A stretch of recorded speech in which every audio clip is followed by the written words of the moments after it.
चौपाई में गोस्वामी तुलसीदास जी ने बताया कि मोह कितने प्रकार का इंसान को हो सकता है। जो मानव फंसा हुआ है मोह में, वो कितने प्रकार का हो सकता है। जननी जनक बंधु सुत दारा, तन धनु भवन सुहद परिवारा। जननी अर्थात माँ, किसी को अपनी माँ से मोह हो सकता है। जनक अर्थात पिता, किसी को अपने पिता से मोह सकता है। बंधु अर्थात भाई, किसी को भाई से मोह सकता है। सुत अर्थात पुत्र, किसी को अपने पुत्र से मोह हो सकता है।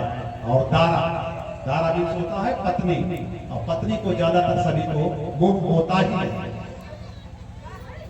तनु धनु भवन, किसी को शरीर से मोह हो सकता है कि हमारा शरीर अच्छा रहे। किसी को धन से मोह हो सकता है कि आज 1 करोड़ हो गया, 1.25 करोड़ हो जाए, 1.5 करोड़ हो जाए। किसी को 8 बिल्डिंग, 8 माले की बिल्डिंग, 5 माले की बिल्डिंग का मोह हो सकता है। जबकि हकीकत यह है कि मनुष्य रहता तो एक कमरे में है, बाकी पूरे घर में उसका अहंकार ही रहता है। रहने के लिए एक कमरा काफी है, लेकिन तमाम ऊंची बिल्डिंगों का मोह हो सकता है।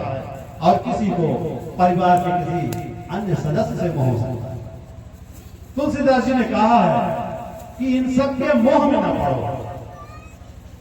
अगर आप ये जान जाएं कि मरने के बाद हमारी क्या स्थिति होती है, तो आप वास्तव में इन सबका मोह त्याग करें। एक महाराजा भर्तृहरि हुए, उन्होंने भर्तृहरि शतकम एक लिखा है, ग्रंथ लिखा है। उसका एक बहुत सुंदर श्लोक है। माताएं हमारी विशेषकर ध्यान दें। देखिए, यहाँ पे आप सत्संग के लिए आए हैं, सिर्फ बूंदी का दोना लेने के लिए नहीं आए हैं, सत्संग के लिए आए हैं। पूरा ध्यान भगवान पर केंद्रित करें, कल्याण होगा। तो महाराज भर्तृहरि की कथा तो थोड़ी सी लंबी है, नहीं तो आपको सुनाते हैं, लेकिन उन्होंने भर्तृहरि शतकम लिखा।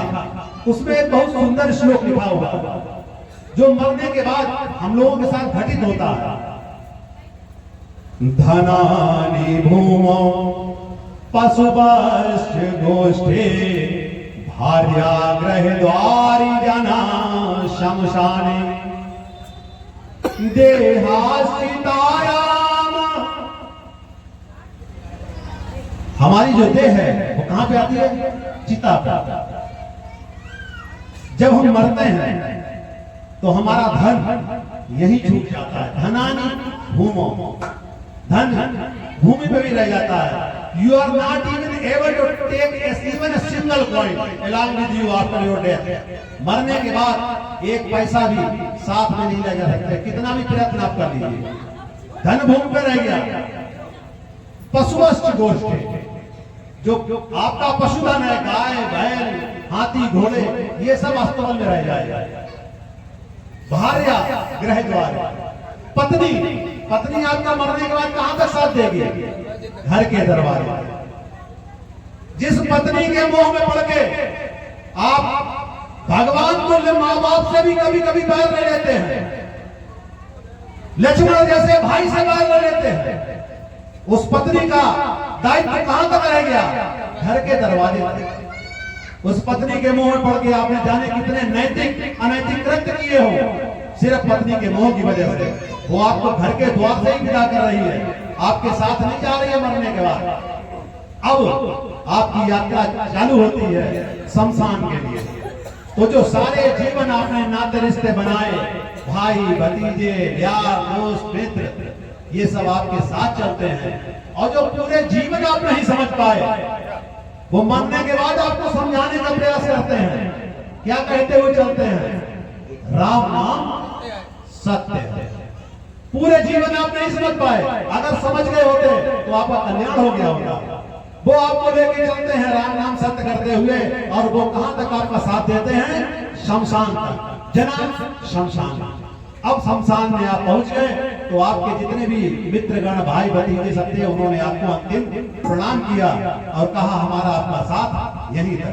अब देखिए, आप इन सब के लिए मुंह में पड़े हुए थे, आपकी क्या गति हो रही है? अब आपके साथ क्या है? आपके साथ सिर्फ एक चीज है, वो है आपका शरीर, जिसके लिए आपने कुंटलों दूध पिलाया होगा, रबड़ी खिलाई होगी, मलाई खिलाई होगी, ब्यूटी पार्लर गए होंगे, फेयर एंड लवली लगाई होगी मनों के साथ, लेकिन वो शरीर आपका शमशान में पड़ा हुआ।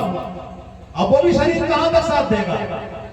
चिता, देहा चिताया, जैसे ही चिता पर रखा आपके शरीर ने भी आपका साथ छोड़ दिया। अब आपके साथ क्या बचा? अब आपकी यात्रा होती है परलोक की। तो कर्मानुगे गच्छति जीवेका, जब परलोक में जाता है आदमी तो जीवन भर उसने जो कर्म किए हैं वो उसके साथ जाते हैं, वो कर्म आपका पीछा नहीं छोड़ते।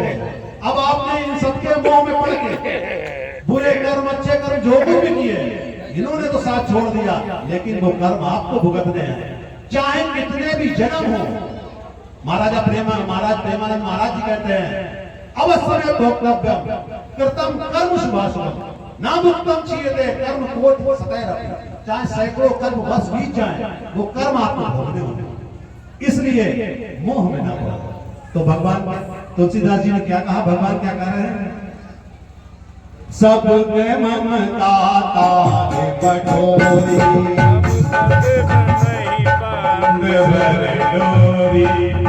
सबके ममता तारे बटोरी,